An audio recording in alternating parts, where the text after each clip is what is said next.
and welcome to the GSMC Book Review Podcast, brought to you by the GSMC Podcast Network. I am your host, Sarah. Delighted, as always, to be with you this last week of January, bringing you another conversation with another author. As we get started, I do want to remind you to please like, follow, and subscribe on whatever platform you're either listening to or watching this episode on. It really does help the algorithm, helps get this podcast out to more readers such as yourselves. If you would like to help the podcast as well as the network as a whole in another way, you can do so by going to gsmcpodcast.net. There you can leave a tip or a donation, whatever you want to call it. I know I always say a tip or a donation as though those things are whatever. You can contribute to the podcast and the network if you would like to do so. All of your support is always greatly appreciated, no matter what form that support takes. So thank you for everything that you have done for this podcast throughout its lifespan. And we are going on 8 or 9 years now. Wow, I really need to look and see what date the first episode was, so I know exactly how long I've been doing this.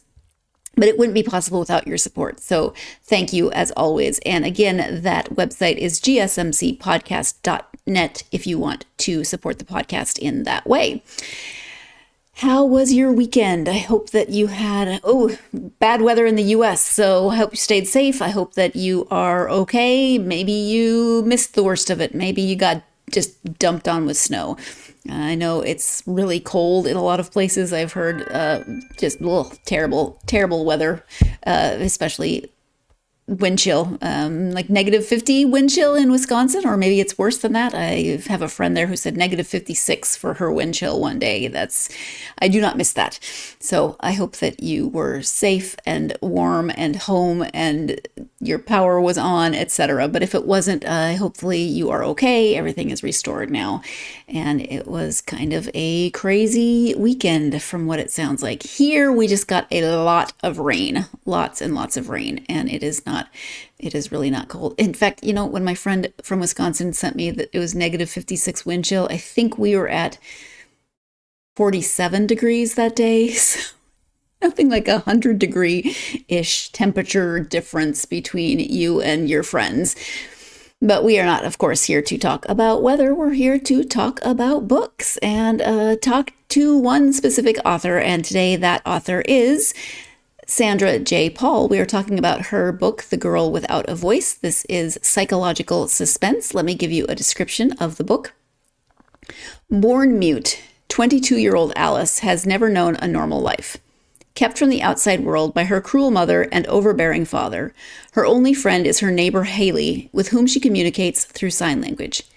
When Alice's father is diagnosed with terminal cancer, Alice must attend and care for him, all the while listening to his feverish, drug-induced ramblings. That is, until in his final days, he reveals something Alice never expected. He confesses to murdering several women. Shocked and disbelieving, Alice confides in Hailey. Together they vow to find the truth and decide to journey her father's old roots as a traveling salesman. A pattern begins to emerge, connecting him to various missing women before the pair discovers the real reason why Alice lost her ability to speak and how she is at the center of her father's crimes. So that is the description of The Girl Without a Voice by Sandra J. Paul. As you heard from the description, as I already said, this is psychological suspense. Alice starts out life very, very isolated. When we meet her, she is in her early 20s. She is living with her parents. Her father is traveling a lot, so she's mostly with her mother who has issues with alcoholism, and so she's often on her own. But even when her parents are there, they do not communicate with her. She can hear just fine. So they talk to her, but she can't speak back to them because they haven't learned sign language. She tries to write. That works to various degrees of communication, but it's still not the same. She has the television. This is 1980, so there's no internet. There are no cell phones. She does have a television, and she has lots and lots of books, and these are her connection to the outside world. She does not go outside. She really doesn't even go out into the yard. Her parents don't want the neighbors to know she exists, and so when she does make this connection with Hailey, it is just something completely life altering for her because she and Hailey begin communicating via sign language just between their houses before they ever meet in person. And you heard that other things, of course, develop. She finds out through her father's confessions what he has done during his life as a traveling salesman, and she and Hailey decide to go investigate. And of course, nothing is ever simple in a book like this. You always have to find out a lot of things that are going to change the characters' lives, change their feelings about things. There's twists, there's turns. So if you are a fan of psychological suspense, then this is definitely a book for you. But let's go ahead and let Sandra talk about the book. Again, it is The Girl Without a Voice. The author is Sandra J. Paul. Hi, Sandra. Welcome to the podcast. Hi, Sarah. Thank you for having me. Thank you for being here. I am excited to talk to you about your book. It's called The Girl Without a Voice. Before we do that, though, would you please just take a moment to introduce yourself so my listeners can get to know you a little? All right. So my name is Sandra J. Paul. That's my author name. I'm from Belgium.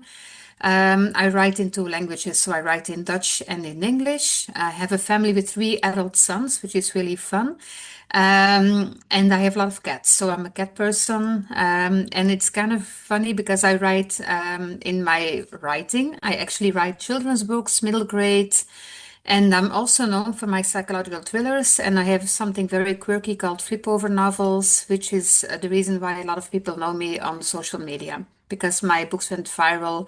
Well, they're going viral all the time because of the flip-over effect that I have in most of my books. Oh, fun. Okay. So that's kind of a nice balance. You have psychological suspense, but then you also write on the lighter side of things for children.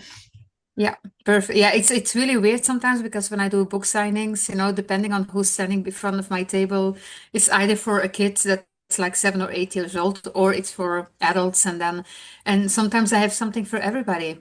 Yeah, yeah, I like that. You write in both Dutch and English. Do you write in one primarily and then kind of translate, or how does that work for you?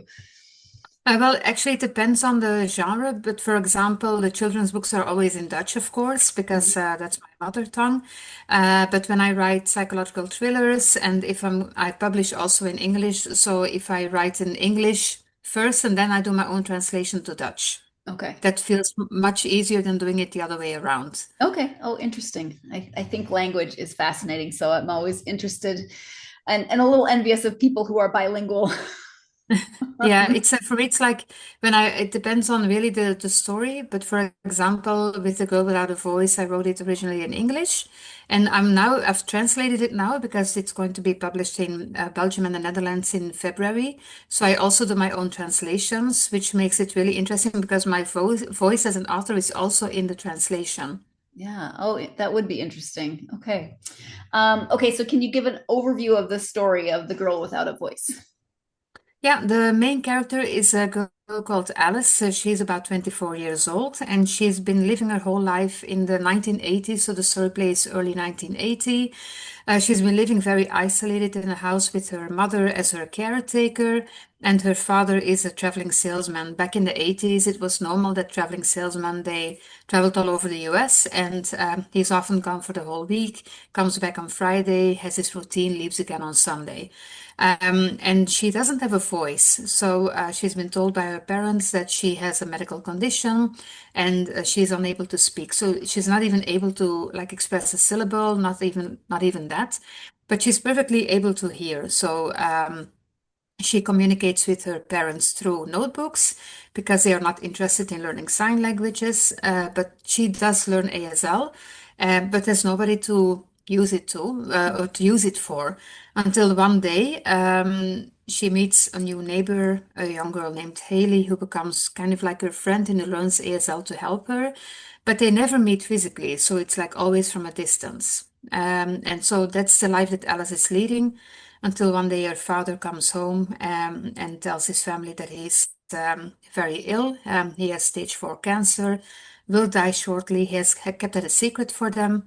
And when he's very sick, he starts talking about things that don't make any sense. And then Alice is stuck in what is going on, what's happening here, what am I going to do?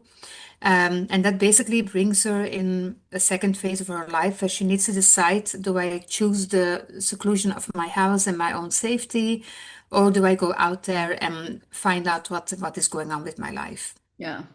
Yeah, it's a very interesting existence for, well, it's not interesting, it's very isolating for her, but for the reader it's this very interesting like look into her life, because really the only people she interacts with are her parents, and until Yeah. she meets Hailey, and they don't let her see people, they don't let her talk to anyone, they tell her that she's not capable of being out in the world, so she's very, very isolated by her parents. So, yeah, at the beginning, when I read the description of the book, you heard about the isolation. I spoke about the isolation a little bit in my intro, but you really do hear just how isolated Alice is as a character, and how that isolation has affected her, continues to affect her. And then what a change it is when she meets Hailey and she enters into this second phase of her life, because it does greatly affect the course of her life. Even if she didn't find out everything she finds out about her father, just meeting someone and experiencing life from another person's point of view, as opposed to just her parents, the only two people she's really seen in decades, has a profound effect on her. We're going to go ahead and take our first break of this episode. When we come back, Sandra will talk more about her initial inspiration for this story, for Alice, for the book. You're tuned in to the GSMC Book Review Podcast, and I'll be right back. Mm-hmm. Mm-hmm. Let's go. I wake up to a little bit of drool on my pillow, feel like it's gonna be a bad day. Yeah, I'm tired of shit, and the coffee ain't hit yet, damn, ain't that great. I don't wanna go to work, cause my boss is a jerk, and I'm not even that paid. I need a change in my life, cause I don't feel alive, and there's nothing that makes me happy. Hold my beer for a minute, I'm about to quit my job, cash in for a ticket. I'm going on a trip and I don't plan to visit. I'm gonna stay there till I feel like I'm winning, and this is just the beginning. I need a big change, help me feel like living. I need a big swing, home runs I'm hitting, and I'll never look back, moving on till I get it all. And we all got dreams, we all want things, but what you gonna do for it? How you gonna move for it? What you gonna be? And do you believe you can do anything? Welcome back to the GSMC Book Review Podcast and my conversation with author Sandra J. Paul. Alice is the main character of the book. Sandra is the author. As we get into this second segment, I do want to give you your second and final reminder that you can support the podcast as well as the network as a whole by going to gsmcpodcast.net, making a donation.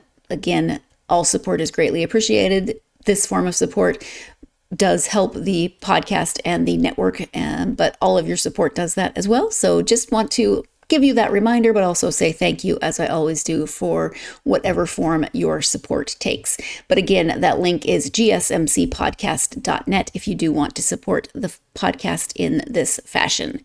Before the break, Sandra was talking about the overview of this book and the background to Alice as the main character.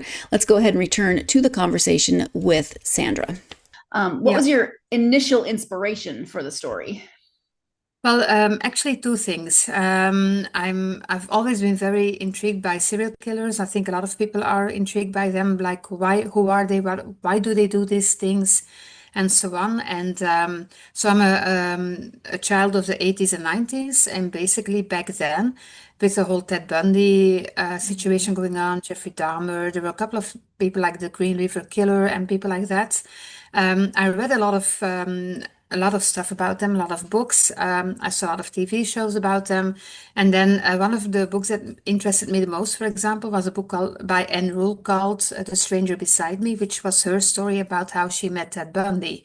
And at that point, it always, like for example, if you would go into my bookshelf, you would see a lot of serial killer stuff in there. But it's mostly because I'm intrigued by what makes them tick, why are they doing this kind of thing, and so on. And I always wanted to do a story, like a timepiece about the 80s. Not because it's very hip and hot at the moment, but because in that period, there was nothing. There was no internet, there were no cell phones, people could really disappear without a trace and nobody would know about it. And I read an article once that I think about yearly there are like 100,000 people that were missing sometimes at the same moment, but spread over the whole country. It's not Mm-hmm. even that much. It feels like it's weird to say it's like a big number, Right. but it was normal back then because people just took off or they went hitchhiking, never came back, that sort of thing. And it was so easy to disappear. Yeah. So for me, it felt like this is a very intriguing time to write about.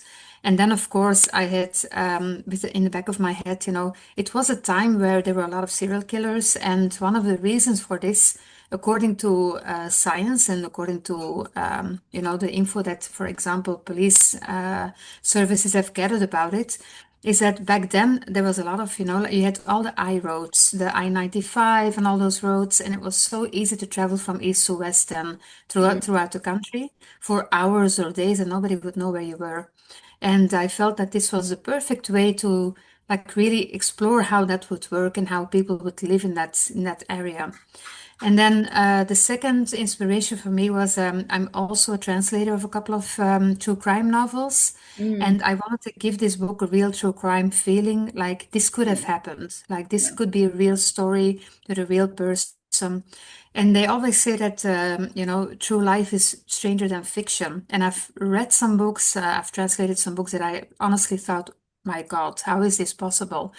So that kind of inspired me to write this kind of book to really get people into that sense of, this was real life. This is what was happening to people back then.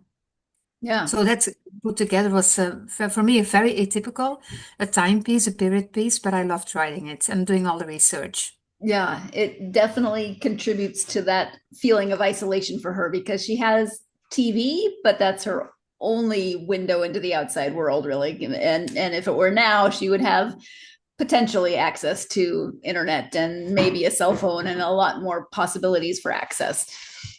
Yeah, indeed. The story would not work if you would put it in 2026, for example, Yeah, because it would be unbelievable for many to have a girl live in a house where nobody knows who she is and that she even exists because nobody really, at one point, she really states in the book, if this house would burn down today, nobody would even be here to save me because they don't know that I'm real. right. And in this day and age, it would be so much more difficult to create a story like this where people would be so isolated that there's not a single soul in the world that knows that they're alive. Yeah, yeah. Wow. So let's talk a little bit more about Alice. What about her as the main character do you think will resonate the most with readers? I think her resilience, because she's a very strong personality, even though sometimes people comment to me like the voice that you write her with is quite young, but that's normal because she's like a teenager, even younger, because Yeah, she doesn't know how to grow up. So basically the growing up comes from her mother, who is not really a normal person either. So basically her voice and her ideas are very young, and she doesn't really know what the real world is about.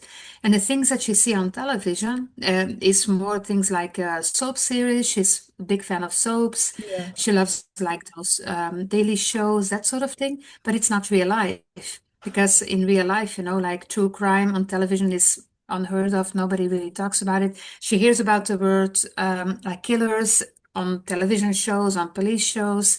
So everything in her mindset is very much fed by what television shows her. But at the same time, she's also very determined to get to know the real world. She reads tons of books. She really tries to figure out how people are, how she would fit into society, which also scares her. What if one day she would just go out there and become part of real society? How would she act and how would she react to people? Those are things that really occupy her mind. And I think it's really interesting to see how she deals with this whole situation.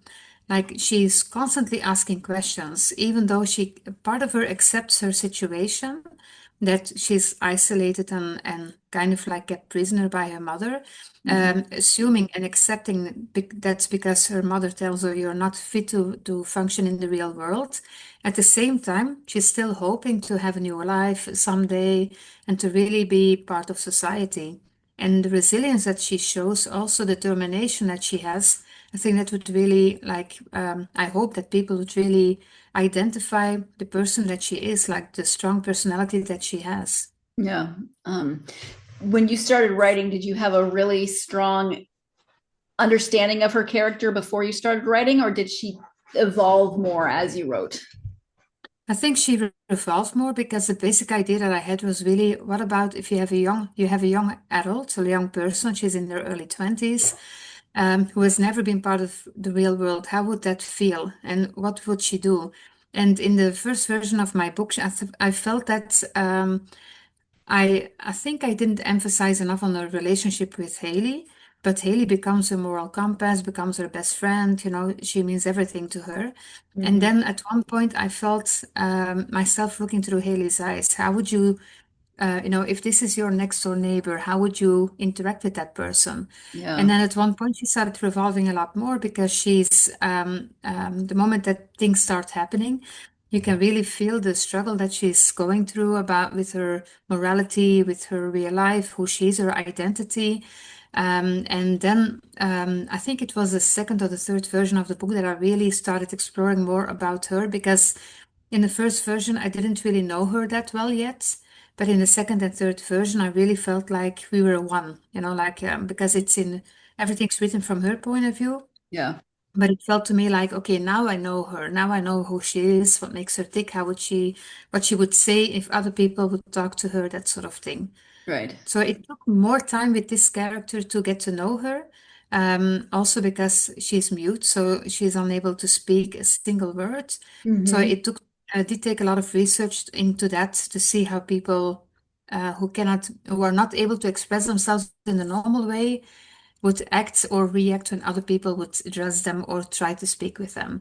Yeah. And that makes a lot of sense why you write it from Alice's perspective, that it's written first person from her perspective, because if you didn't, we really wouldn't get her voice at all if it was written in the third person. Exactly. Yeah, I felt it was important to also, she only has words to express herself, and one of her biggest frustration is the fact that her parents aren't interested in sign language.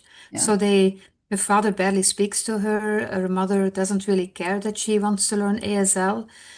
So she's really limited to her notepads, which is for her the biggest frustration, because sometimes you want to say something and you want to use a whole sentence. Yeah. But because she writes really fast, but it's not the same like using sign language and telling people with ASL, this is what I want to do. And her biggest frustration is that she's so limited in what she what she can say, that she just gives up at one point and just say, if you can't talk to me like this, and I'm not talking to you anymore at all. That makes her even more isolated. Yeah. And it's harder to express the range of emotions that you're having when you're just writing it for someone. Yeah. Yeah. Yes, exactly. So it's actually kind of interesting to me that we are ending two segments by talking about the isolation that Alice as a character experiences. And it's not really surprising because it does make up a very large and key component of her character and her character arc. But you see more of just how isolating the lack of communication is. She can hear, as I said, and as Sandra has said, but expressing herself in any meaningful way is very difficult because her parents do not speak to her in sign language or do not understand sign language. So she can't always express the full range of her emotions. We're going to go ahead and take our next break of this episode. When we come back, did Sandra always know when and how this book was going to end? No spoilers, but you are tuned into the GSMC Book Review Podcast, and I'll be right back.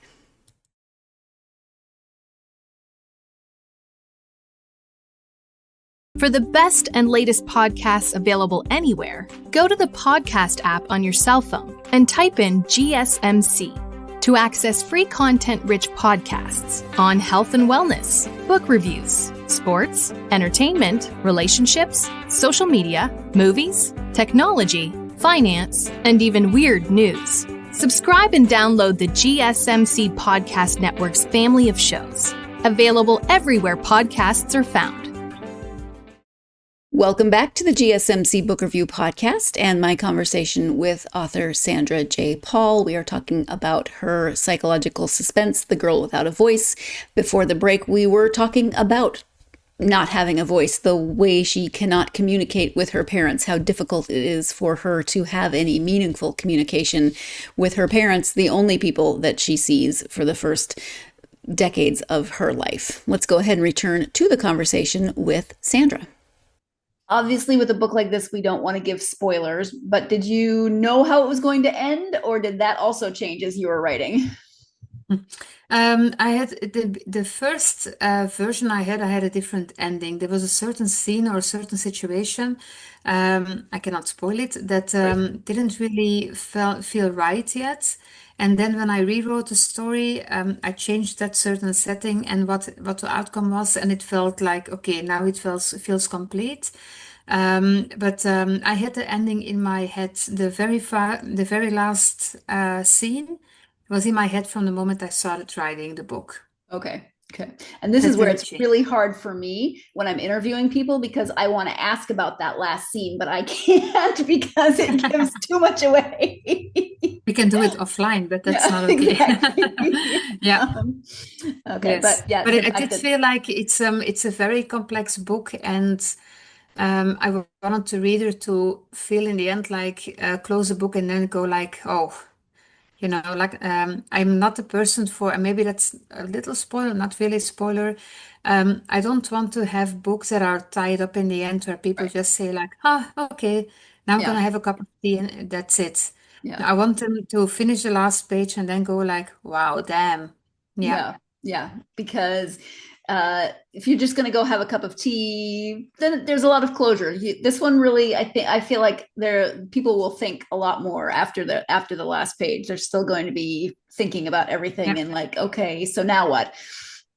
Yes, exactly. Yeah, I got some people who asked for, is there going to be a sequel? And I said no, because for me it was a standalone story, and like if you would take it from that point and then continue, I don't think it would have the same feeling to the book. Yeah, I agree.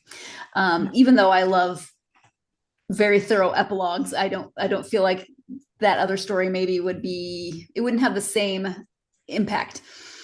Yeah, exactly. Obviously you had to do a lot of research for life in the 80s and Alice's character, but was there a particular piece of research that stood out as really interesting for you?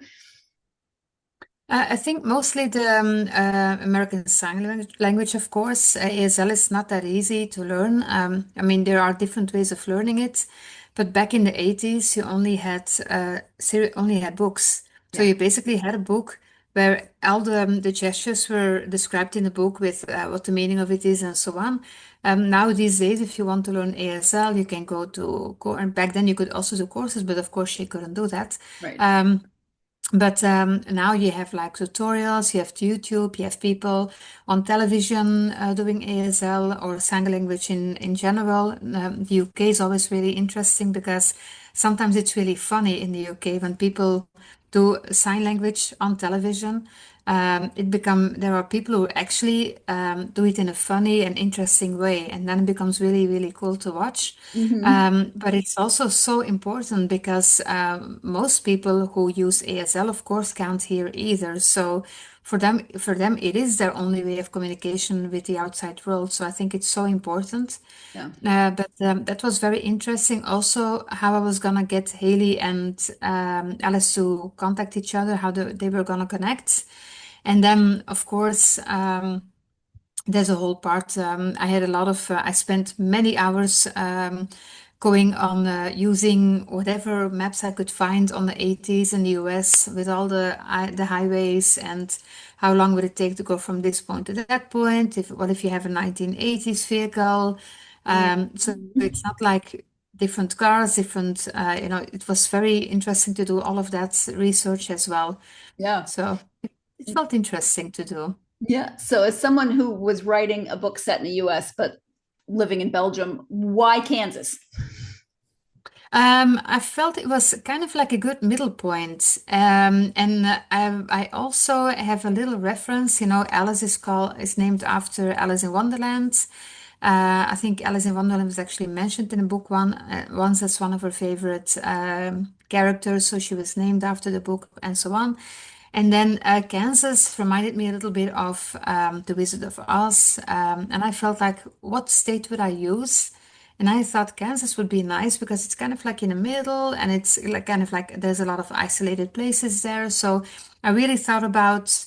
I also needed to get her on the road, which is not really a spoiler. She needed to get on the road, so and she couldn't be there in like 2 hours. So she had to do a lot of traveling. It also became part of the story. So I ended up selecting a real place called Hayes. Mm-hmm. And then of course, because back in the 80s there was a lot of development, especially for middle class people, there was a lot of development going on. So I used a typical area where there would be a lot of houses, but people would still be like very private. There would be trees between the houses. They would be located in a cul-de-sac. So it felt good to me. It was the first time I used Kansas. I liked Yeah. it. Yeah. Yeah. I'm just thinking, if I'm writing a book in another country, like, how do you even start choosing a location for where you would Yeah. set it? So yeah, that's interesting. Thank you. What draws you to writing psychological suspense? I've always done that. I think part of it has to do with the fact that I grew up with siblings who were a lot older than me. So when I was 7 or 8 years old, I saw things on television that you normally wouldn't see at that No. age. I wasn't watching cartoons. I was watching, like real life television shows. I was watching. My sister was a big fan of Star Trek. My brother loved Blackadder, that sort of things. So I grew up with a lot of TV shows that were very much far beyond before my age. My parents used to watch things like Kojak or like Columbo, that sort of thing. Mhm. Yeah. Like my Sunday afternoons were spent watching shows like Columbo and things like that. Cheap's the Police Show, that sort of thing. So I saw a lot of things that were way beyond my age. Hmm. And I've been reading psychological thrillers since I think I was about 10. Okay. Yeah, one of the first books I remember was really interesting. We had a library in my village, and I learned myself how to read. So as a young kid, I went to the library like 4 or 5 times a week, got all of these books, and then they had like a downstairs floor and the first floor and the second floor. So all the kids had to stay on the first floor, and then everybody else, the adults, go to the second floor. And I remember when I was 10, I got a special pass to go upstairs Wow. because normally you had to be 14 because I read everything. They said, you know what, you go upstairs, but nobody really monitored what I was reading. And one Hmm. of the first books I remember reading was Flowers in the Attic by Oh, Virginia Andrews. So I very read Gen that X. book. I took that book home, and there was this book with kids on the cover with flowers, and I was thinking, okay, and then I Yeah. read that book. I was like, yeah, maybe I should not have read this book, You but and about a million other kids should never have read that book. exactly. And I was so infatuated by this story and the whole series. I read the whole series. Then I started reading more Virginia Andrews, and I started reading Stephen King. I started reading Stephen King when I was, I think, maybe 10 or 11. So one of the first books I ever read by him was Scary. Then I read Christine. Then I was, like I have a whole attic full of Stephen King. And it was really interesting because it changed my mindset on reading and writing. And then I remember I was writing like short stories on paper and on typewriters and things like that. And they always became darker and darker and darker. So I kind of, even at that age, I was influenced quite a lot about the things that I saw and read. Hmm. And I don't know, it kind of resonates with me, like putting people through hell and then not always having an happy ending and just making sure that they suffer. Mm. But that sounds really bad. Yeah.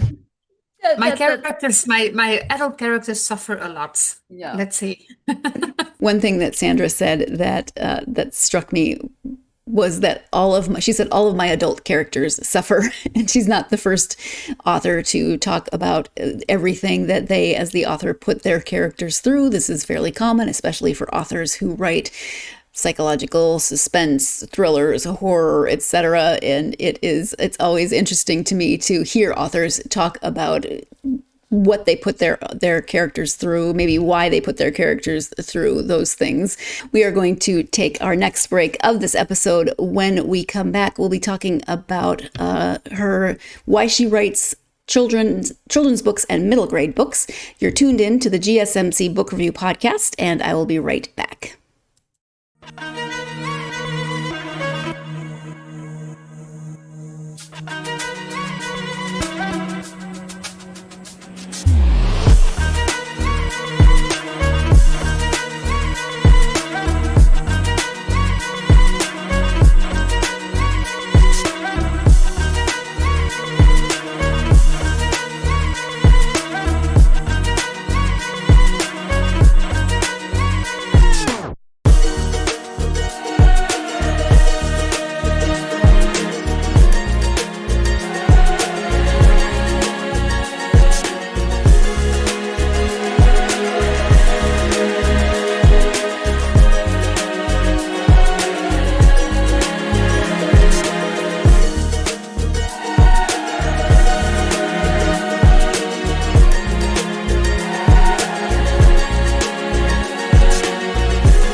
Welcome back to the GSMC Book Review Podcast and my conversation with author Sandra J. Paul. Before the break, Sandra was talking about what draws her to writing psychological suspense.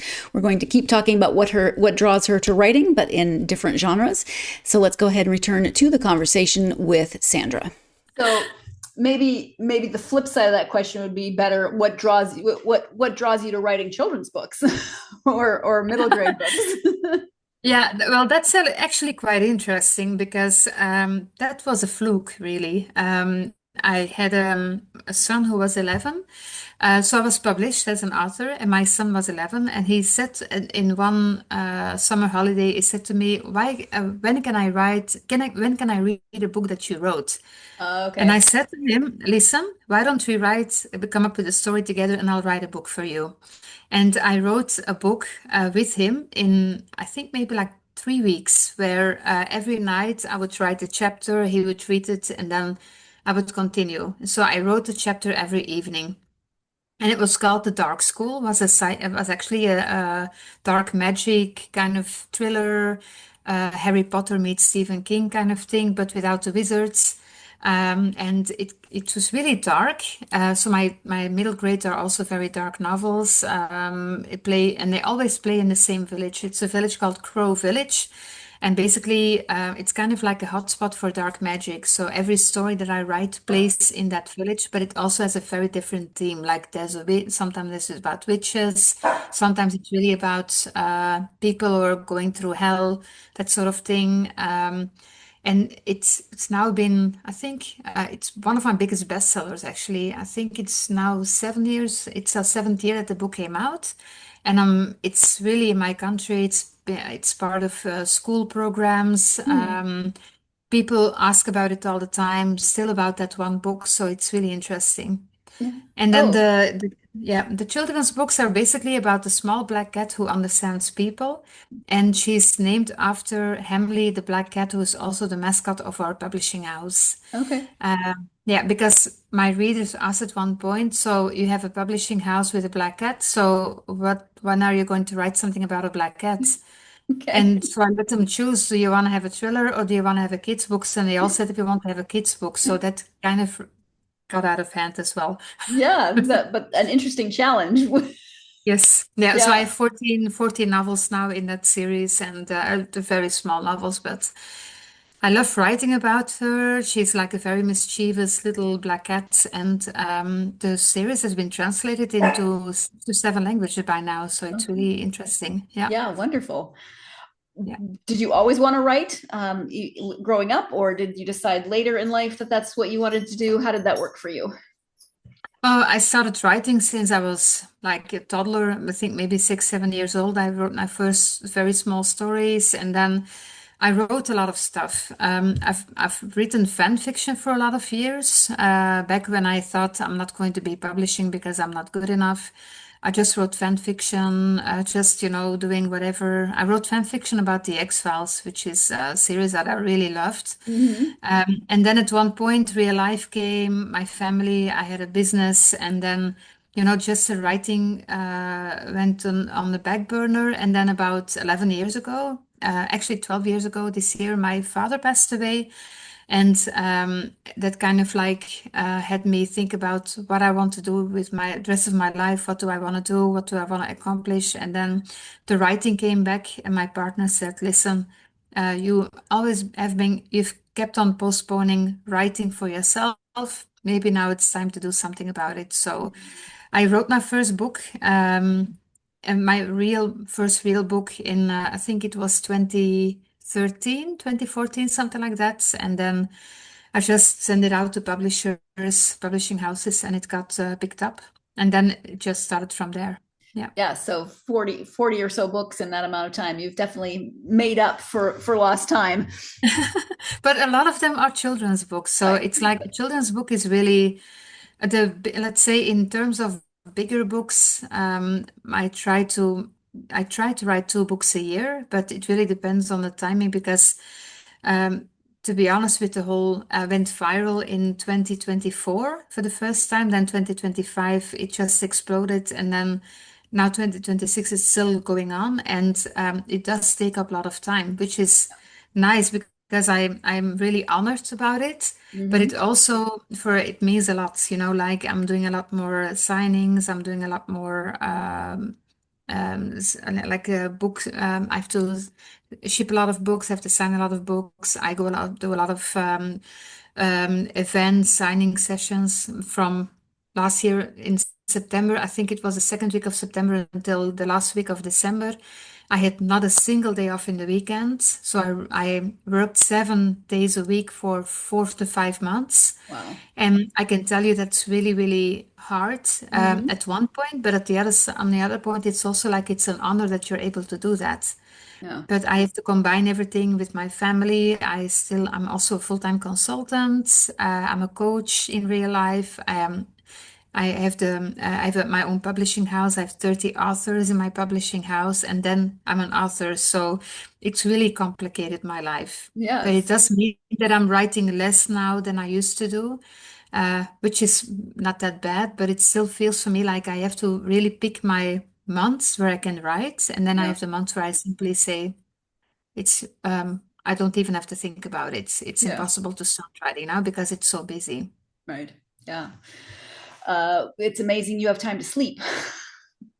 I do have time to sleep. I have a lot of a lot. I have some hobbies. I love to build Lego, for example, which is for me like a very really interesting because I have the books and it's very introvert. And then building Lego is also very introvert because you have to do it on your own. But Mm-hmm. it gives me a good time to think and reflect on what I'm doing in my writing. Yeah. It kind of like processes everything. Like when I'm doing sports as well, I'm doing a lot of cardio.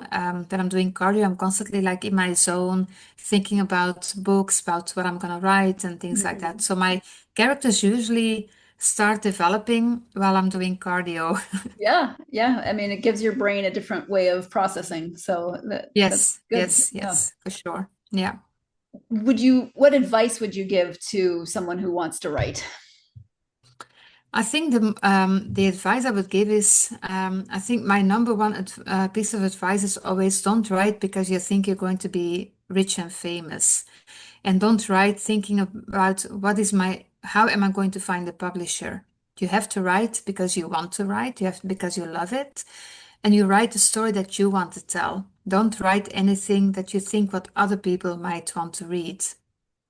You have to really, and it's not always easy, especially when you're publishing so many books as I have done in the past, I'm doing now. You have to get those little voices out of your head telling you you should think about this and you should think about that. Like last year, I had an argument with myself in the beginning of last year. My family, because I went viral with my thrillers, my family was like, "Oh, you should write the next thriller." And I had this story in my head that I wanted to write for years. It was a gothic, like a dark academia, Edgar Allan Poe vibe thriller. Mm-hmm. And I started writing a new psychological thriller, and I felt blocked by myself, my head and my heart. And then at one point, my partner came to me and said, "What is your problem? I can tell that you're stalling." And I said, "Yeah, I have this problem, my head and my heart." And I explained it. And her reaction was, "But you always tell your authors to write what they want to write. So why don't you follow your own advice?" And then I said, "Yeah, I feel blocked because my head says a psychological thriller would be better. And my heart says you have to write this book." Mm-hmm. And then in the end, I ended up writing my heart, like I wrote that dark academia, and I don't regret it for a moment. And it was really funny. My mother started reading it. She's 83 years old, and she started reading it, and she called me and she said, "I'm really sorry, I cannot read this book." And I said, "But it's not meant for you. You made people from your age, with all due respect, this is not for you. It's too complicated. It's very dark. It's very deep." I said to her, "You don't have to read it." And she's like, she felt so embarrassed that she couldn't read it because it was so complex. And I said, "That's fine. Not every book will be for everyone." Right. But I'm so happy with the reactions that I got to this book. People are sending me messages about this book, about the ending and what it's about. Especially the same with Girl Without a Voice. It's a completely different book than the things that I've done so far. That I'm really proud that I can just step away from what I'm usually doing and doing something that's so different that it feels like this is a book that I want to write and want to read. And Mm-hmm. if people follow me, that's fine. And if they say this is too difficult for me, then that's fine too. Yeah. Well, it's wonderful also that you have a partner who knows you and that you trust enough that they can say, "You're not listening to your own advice and maybe you should take a step back." Yeah. Exactly. It did feel like that. I felt like I was like going against my own advice. And now I'm really happy because I wrote that book and I felt like this is something I really want to do. I want to put it out there, and the reactions are so positive on this book, even though it's very, very difficult. It's not difficult, it's very atypical me. Mm. Like people that are used to my type of book now read something that's completely different. But Yeah. I feel like I'm so happy that I was able to put it out there. Yeah, absolutely. We started this segment with Sandra talking about writing the middle grade book when her son asked her when he could read something that she wrote. And then, of course, she writes the children's books with the cat and she writes psychological suspense. And so I am really impressed with how varied her writings are, the different ages she writes for, the different genres she writes in, etc. Her middle grade books are also dark, as are her adult novels. But I just think that's really interesting. Some people like to write a lot of different things. Some people like to really stick with their niche and what they're good at. I'm impressed with people who can kind of jump back and forth. And she was just talking about writing something that might be very different for her usual readers, and the challenge for her as an author, and maybe experiencing something new for her readers to read something they weren't expecting from her. I think it's really cool. We're going to go ahead and take our final break of this episode. When we return, what does Sandra like to read? We know what she likes to write. You're tuned in to the GSMC Book Review Podcast, and I will be right back.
Welcome back to the GSMC Book Review Podcast and the conclusion of my interview with Sandra J. Paul. Before the break, she was talking about current works in progress, what she's been writing, etc. So let's go ahead and return to that conversation with Sandra. You've already talked a little bit about what you read when you were younger, but now when you read, just for you, favorite authors and genres. I'm still a lot into psychological thrillers. I love Frida McFadden. I think she's doing a really good job. Also, a very interesting young woman, an interesting author as a person. I love seeing interviews by her and how she goes about writing her books. Of course, still Stephen King fan. I've been from the start, and I will probably always remain that. And I also I love Gillian Flynn. I love her. She's one of my big examples. There's a lot of authors that I really like, but some of the authors are really they come out with a book. The first day it's out, I'm out there as well. So, yeah. I think we all have those. It doesn't matter what they write. As soon as it's out, we will get it. Yeah. Yes, exactly. If people want to know more about you and your books, website, if you have one, and any social media that you're active on. They can find me on TikTok and Insta under author Sandra J. Paul. And then we have the website is just from the publishing house called hamleybooks.be. Hamley is like a black cat. So basically, if you find Hamley books or black cat Hamley, you will find it. There's more information on my books there. I'm trying to finally set up a website, but it's like a very long, a very hard process to find time. So at the moment, I'm just referring everybody to Hamley Books website, basically. Makes sense. You've got a few things on your plate right now, so yes, there's only so much you can do.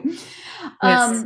Sandra, is there anything that we haven't covered that you wanted to make sure you highlighted or talked about during our time together? I think most of it has been covered. Maybe I can share a bit of info on I'm actually writing 2 new projects at the moment. Oh, actually, yes, might be interesting. That was a question I forgot to ask you, so please. Oh, no problem. I'm writing a new flipover. Flipover novels has really become this thing thing of mine that people are expecting, but also because it's kind of like my thing. So it's basically a book where you can read from 2 point of views, and you have to literally flip over the book to see one point of view or the other point of view. Okay. And I always try to do something different. So I've written a couple of them by now. I think I've written 4 now, and the new one that I'm doing right now is actually a very atypical stalker thriller. So you have on one end the person who's doing the stalking, and on the other side you have the person who is being stalked. But there's something very plot twisty about it that I'm, of course, not going to be able to share. Of course. But it's very interesting because it's one of the darkest novels I've ever done. Because I'm also into the psyche of the person doing the stalking. So I'm doing a lot of research on that part. And then at the same time, there's idea that I'm working on. It's also a period piece again, and it's set in the late 1970s, and it's going to be a cult book. So the book is about a typical American small town where everybody knows each other, but there's one dark secret in that society is that there's a domain that was bought by a certain very quirky character who basically presents himself to the outside world as being typical, I'm bringing the good news to people, and everything's love, peace, and the world is all fine. But I'm writing it from 2 point of views, where on one end you have 2 characters who end up against their will in that cult, and on the other end you have the cult leader, to see also how he reflects on what is going on and their point of view. But I think it's also very dark, and there will be some very hard scenes in there, inspired also by things that are going on even today, where people are choosing to become part of a cult for whatever reason, or choosing to believe what somebody is telling them, even though they should have more common sense, this is not okay, but you're still getting sucked into that situation. Yeah. Okay. Yeah. All right, Yeah. that has to be a very interesting challenge to write from the two points of view and make it so that people can flip between the two. That would be really interesting. Yeah, I think in my next novel, in the previous one, that was the dark academia one that I told you about, you really had to decide one part and say, I'm gonna read through it, from beginning to end and then flip over the book. But in my new book, you're gonna be able to see it like flip over and say one chapter here, one chapter there. But it will really become a very atypical kind of reading because the chapters are very long.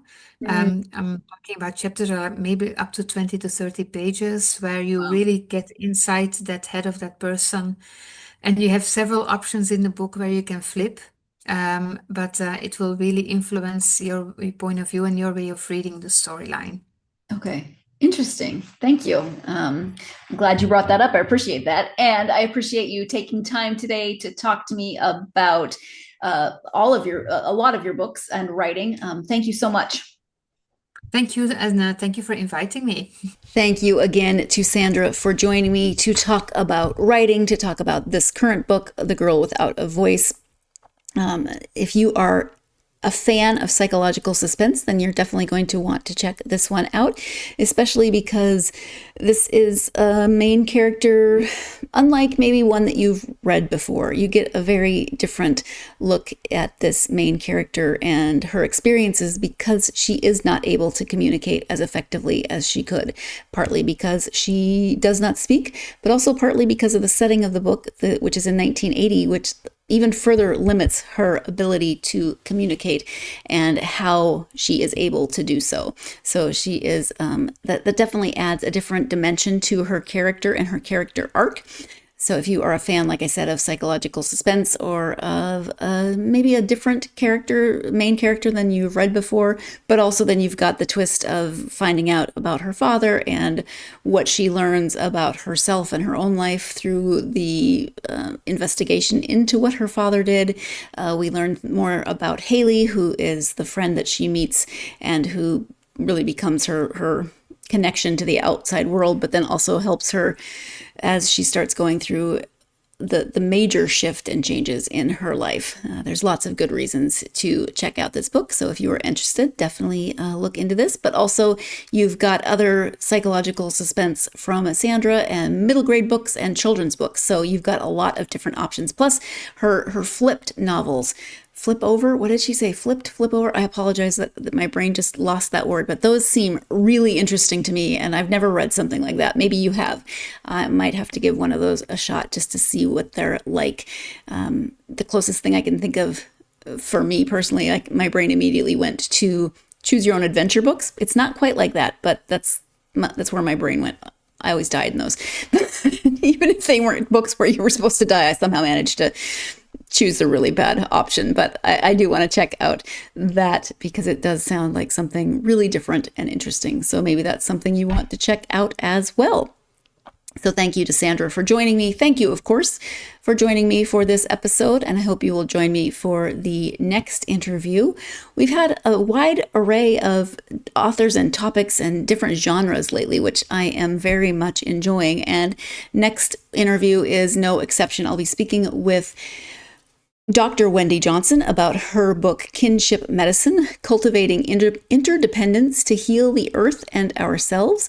Wendy is a family physician. She's done a lot of things in her career, but she's really taken this book as an opportunity to look at healing, not only ourselves, but how we fit into a broader community and a greater ecosystem. So healing the earth and ourselves, it says. How do those things work together? How can we create a fundamental shift in how we think about medicine and healing and what we can do to do better? Because there are things that we are not always doing the greatest at in terms of health and healthcare and healing. So had a very interesting conversation with Wendy, and I hope you will join me for that conversation on the next episode. In the meantime, hope you're staying dry. I hope you're staying warm. Hope that this storm is over and you can go about your normal winter business as usual. But hope everything is well. If you're a fan of the podcast, please do like, follow, subscribe on whatever platform you're either listening to or watching the episode on.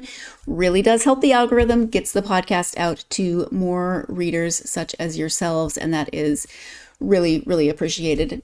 Something else that really helps, greatly appreciated, leaving a positive review. It's not a huge deal. See, I overthink everything, and I can even sit down and write a review, and it's not, I still overthink it, don't get me wrong, but you don't have to. It doesn't have to be complicated. Just something simple, but a positive review really does help that algorithm, gets the podcast out, and I am so thankful for the people who have done so already. You can also follow the podcast on social media, Facebook, X, Instagram, TikTok, and Blue Sky. Love hearing from you. Come find the podcast and hit me up with any question that you can think of, and I will do my best to answer it. But there is a reason that I ask the questions, because people ask me a question and then I can't think of anything. But I won't have to do it in real time. You can ask me and I'll think about it and type you an answer. But find the podcast at least on social media. Again, I hope you're having a really great week. Hope your weather is okay. Whatever is happening, though, weather-wise, work-wise, life-wise, I hope that you are finding plenty of time to just get lost in a good book, because sometimes we need that space. So I hope that that you're finding plenty of time to just read and find that space within you. But that's my wish for you. Get yourself lost in a great book. Thank you, and I will talk to you next time.